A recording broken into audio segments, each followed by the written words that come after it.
Direi che da quando Maria Catarina, allora si chiamava Nazionale di Piovisa, e approvata anche oggi, circa 30 anni fa, il mondo della pesca è stato un riferimento costante.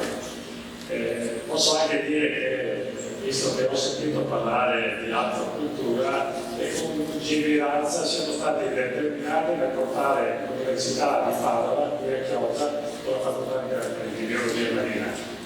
E qui anche lei può fare la propria parte. Ovviamente abbiamo uno spostare dedicato per essere mercato del mercato politico, per cui siamo a fianco di questi imprenditori.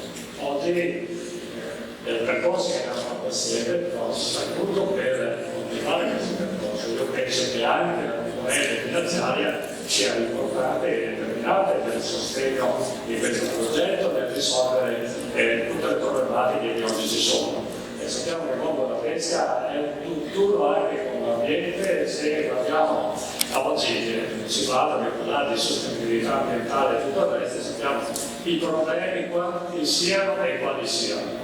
Allora noi ci siamo, è un percorso che abbiamo fatto assieme con questa città e con questa realtà imprenditoriale del mondo della pesca. Vogliamo continuare ad esserci a fianco e dando tutto il sostegno, perché noi sappiamo crediamo che solo facendo sostegno con i vari attori messi insieme, ognuno della propria componente, della propria parte, si può fare qualcosa e si può andare avanti. Per cui io auguro a tutti gli operatori che queste giornate siano foriere di iniziative, di soluzione di problemi che portare avanti. Il mondo cambia veramente velocemente, per cui dobbiamo adeguarci per essere al passo con i tempi. Quindi grazie signor Sindaco, buon lavoro, un po' per tutti, quindi grazie.